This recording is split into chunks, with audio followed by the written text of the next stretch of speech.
quand ils ont imaginé que la journée de travail ne devait faire que 8 heures. Et c'est comme ça que s'est constitué le mouvement ouvrier universel. Que l'on soit noir, blanc, américain, européen, partout, les ouvriers descendaient dans la rue le 1er mai pour réclamer la journée de 8 heures. Et les ouvriers parisiens, les premiers, ce jour-là, se sont accrochés à un petit morceau de cuir rouge à 3 faces. 8 heures de travail, 8 heures de sommeil, 8 heures de loisirs. Cela signifiait que l'identité humaine était préalable à toute organisation politique, qu'on avait le droit de se reposer, qu'on avait le droit de dormir, en plus de travailler. Et c'est pourquoi ensuite les nazis nous ont accroché ça, quand ils voulaient nous envoyer en camp. Parce que les nazis, c'était la négation de ça, de la similitude et des droits de l'homme, de la personne humaine. Les droits de l'homme, vous avez remarqué, tout le monde en parle. C'est devenu une espèce de religion importée et beaucoup exportée, souvent avec des obus, des canons et toutes sortes de missiles qui font des frappes chirurgicales. Arrive chez vous, tape à la porte, demande si c'est bien chez monsieur machin et rentre. Après avoir examiné, grâce à Swift, si la cotisation à Al-Qaïda a bien été payée cette année. Mais va-t-on se rappeler que la déclaration des droits de l'homme est accompagnée de la précision suivante, de l'homme et du citoyen. Le citoyen, c'est l'exercice du pouvoir.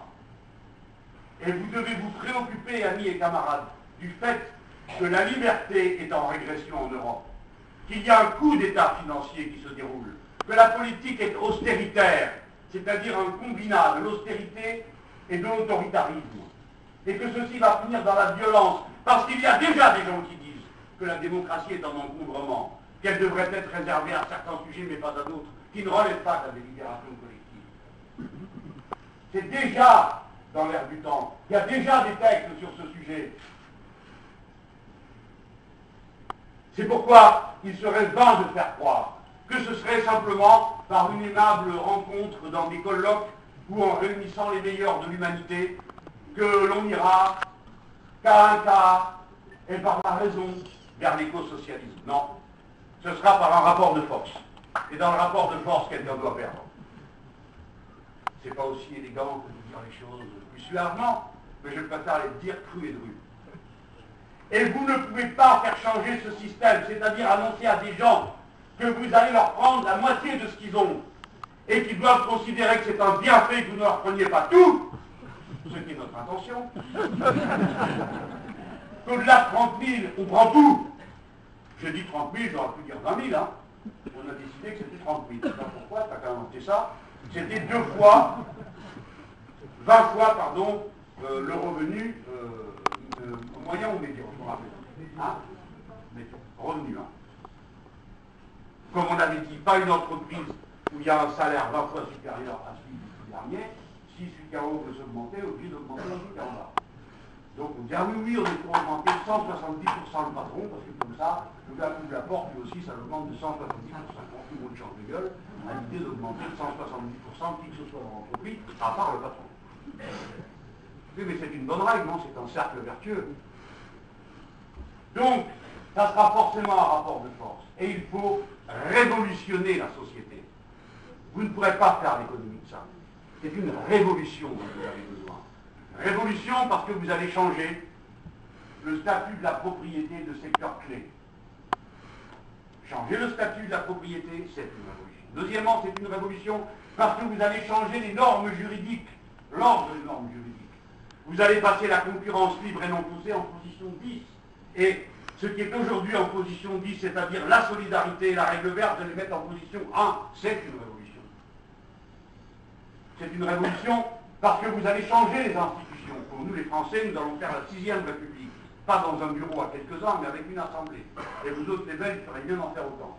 Je donne un avis d'amis, hein, parce que le sujet qui est ancien, un incident diplomatique. Mais une constituante, mes amis et camarades, c'est le peuple qui se constitue politiquement. Parce que les gens s'emparent de la question politique, c'est comment on va organiser la société. Quelle va être la règle du jeu? Voilà comment le peuple en soi devient un peuple pour soi, c'est-à-dire une construction politique. Voilà pourquoi dans tous les pays que nous devons révolutionner, il faut faire une assemblée constituante, avec le peuple qui s'en mêle. Et c'est une révolution et elle est citoyenne. C'est-à-dire qu'elle se donne pour objectif la démocratie, la République et le pouvoir exercé par chacun. Nous sommes tous individuellement responsables du sort des autres. C'est pourquoi, compte tenu de la difficulté, la complexité de la protection de l'écosystème humain, nous avons besoin de la démocratie, comme j'ai dit tout à l'heure. Par conséquent, l'écosocialisme est le seul projet politique qui n'a pas la démocratie comme une espèce de condiment du plat principal, mais dont au contraire c'est le cœur. Pas de démocratie, pas d'écosocialisme possible. Ça nous distingue de toutes les autres doctrines. Le libéralisme peut parfaitement se passer de démocratie. Le capitalisme financiarisé peut parfaitement s'en passer. Et à l'occasion, il s'en passe. Voir le Chili. Voir aussi, à nos égards, la Chine. Ou combien d'autres pays. Mais nous, non, on ne peut pas s'en passer. Par conséquent, pour protéger la révolution éco-socialiste, la révolution citoyenne, il faut qu'il y ait des bases de masse qui permettent cette alimentation permanente de la démocratie. Cette base de masse, comme hier, vous avez, quelques-uns d'entre vous ici, rêvé de ce régime des comités d'usine. Mais aujourd'hui, la situation est beaucoup plus large. D'ailleurs, les syndicats eux-mêmes ont pas la même relation à la société. Regardez, la démocratie est menacée en Tunisie. Qui réorganise le débat? L'UGTT, le syndicat des ouvriers. Le rapport de nos syndicalistes n'est pas celui qu'ils ont eu un temps, quand l'archipel d'ouvriers dans l'océan de paysans et de petits boutiquiers tenait le haut de la société. Les syndicalistes ouvriers, le mouvement ouvrier, représentent la première catégorie sociale écologiste. Qu'est-ce que c'est que cette histoire? Opposer qui à quoi? Qui est-ce qui met les mains dans le cambouis? Qui est-ce qui pose du goudron sans masque et qui crève de ça? Qui est-ce qui manie les produits dangereux? Connaissez-vous un ouvrier, une ouvrière qui vous dit « je suis content de produire une saloperie » Ça n'existe pas. Le moindre travailleur, si humble que soit son poste, aime le travail bien fait et le produit qui va être profitable à tous les autres. Par conséquent, la première catégorie sociale intéressée à l'écologie politique, ce sont les travailleurs, les salariés, bien sûr, pour la raison que je viens de dire. Et c'est un lien autrement plus fort à l'intérêt général que n'était la métaphysique à laquelle j'ai participé, qui disait que les ouvriers, en brisant la chaîne du capitalisme, libéreraient l'humanité entière. Oui, c'est vrai, mais d'une autre manière, pas celle qui était prévue. Vous le comprenez, c'est très important. En pleine campagne présidentielle, j'ai fait une réunion des 10 boîtes en lutte qu'il y avait dans mon pays. Et dans cette réunion, les 10 groupes de syndicalistes venaient tous avec un projet dont le fondement était écologiste, et ils s'en réclamaient. Alors il faut que quelques petits bourgeois remballent leur morgue. Il y a le même débat dans la classe ouvrière qu'il y a partout dans le reste de la société. Et nous devons et pouvons faire confiance aux travailleurs pour être la classe écologiste, comme la classe d'intérêt général. Et tout à l'heure, Corinne rappelait le rapport qu'il y avait entre l'amélioration des conditions des travailleurs avec le bien-être écologique. Je peux vous en donner un exemple très simple à comprendre. Si vous payez les gens au SMIC à 1 700 €, ils accéderont à la bonne nourriture. La bonne nourriture, c'est celle qui nécessite une paysannerie, qui passe du temps au travail, et pas seulement des pesticides et des machines. Ça se rémunère, ça. Augmenter les salaires, c'est permettre une consommation plus raisonnée. Et cette consommation raisonnée permet le développement d'une autre agriculture. Camarades, le problème de l'écosocialisme, ce n'est pas la raréfaction des produits qu'il pose, c'est la raréfaction de la main-d'œuvre dans mon pays. Si nous faisons une agriculture bio généralisée, il nous faut 450 000 personnes de plus au travail dans l'agriculture. Où sont-elles?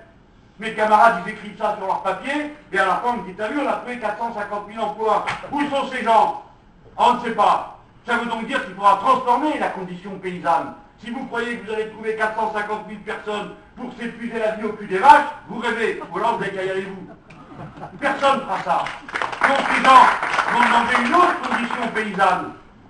Et je pourrais prendre le cas dans toutes les branches d'activité. Si nous développons, comme c'est notre devoir, parce que l'expansion humaine va se faire de ce côté-là, vers les 70% d'espace de la planète où il n'y a pas d'être humain, que sont la mer, alors que nous sommes déjà 9 milliards sur les continents, que 40% des terres sont déjà arides. Les capitalistes sont déjà entrés en mer pour chercher du pétrole, pour chercher des minéraux.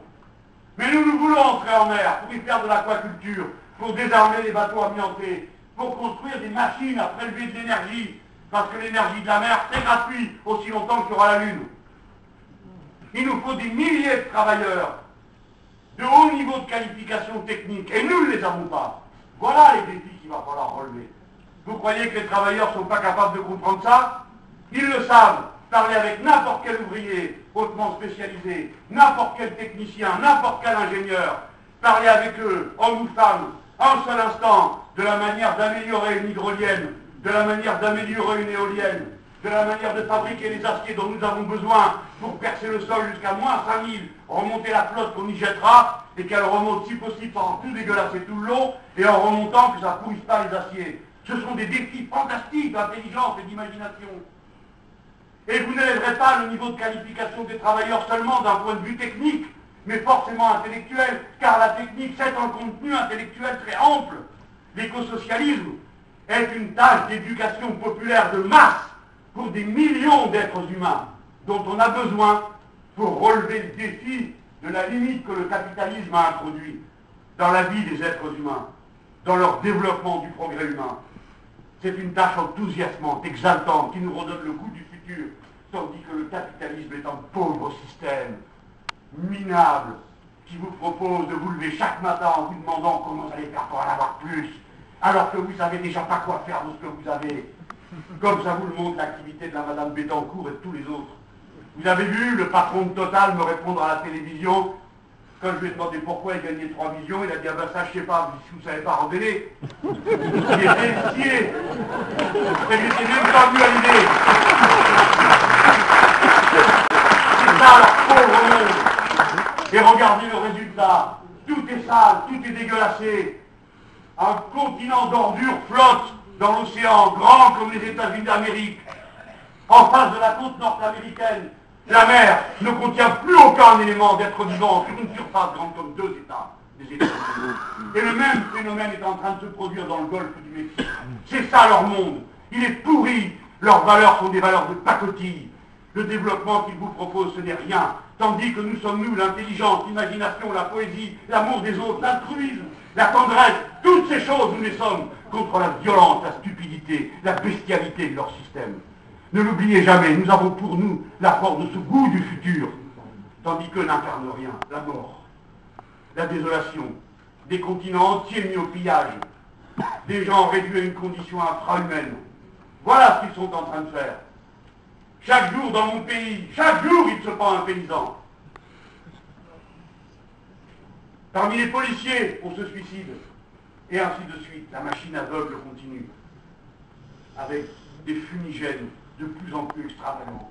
Chez nous, le fumigène s'appelle François Hollande. Chez vous, tout simplement. Cela, je terminerai par le mépris qu'il m'inspire. Ces partis nous appartenaient. C'étaient les partis du peuple.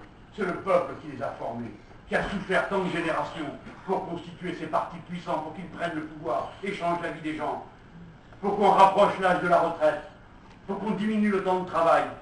Et voilà que ceux-là sont là et organisent, eux, des retraites de plus en plus tard.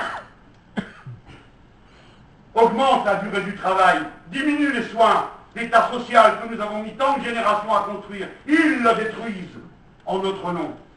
Et les voici vautrés avec la droite dans le gouvernement, ce misérable PASOK, présidé par l'inepte Georges Papandréou, qui était à ce moment-là le président de l'Internationale socialiste, qui n'a pas résisté 1 heure quand la finance a frappé. Ce jour-là, camarades, c'est l'équivalent du vote des crédits de guerre en 1914. Quand Papandréou a cédé devant la finance internationale et qu'il a voué son pays à payer encore, qu'est-ce qu'ils vont faire? Vendre la mer, l'air qui respire, c'est tout ce qui leur reste. Regardez-les, ils sont en train de voter avec Berlusconi, avec le parti de Berlusconi au pouvoir en Italie. Regardez-les, Ils sont en train d'entrer dans le gouvernement de Mme Merkel. Regardez-les, ils sont en train de gouverner en Tunisie avec les islamistes. Il faut laisser libre cours en vous à la colère que tout ça doit soulever. Mais pas seulement la colère, le goût, le bonheur d'être une alternative. Je vous ai dit toutes ces choses avec passion. Le pire de la crise, comme l'a dit Chavez, qui a déjà été cité une fois, il m'a piqué la bonne. Non, franchement, il fallait le faire. Hein. Trouver un mot pareil, je ne suis pas encore arrivé à cette altitude. Il a dit, vous savez, la fameuse phrase, là, si le climat était une banque, il serait sauvé. C'est fort. Mais une autre fois, Chavez, il avait passé la consigne à Maduro. Il avait une très belle pensée. Et je vous la propose. Le pire de la crise, ce ne sont pas les effets de la crise.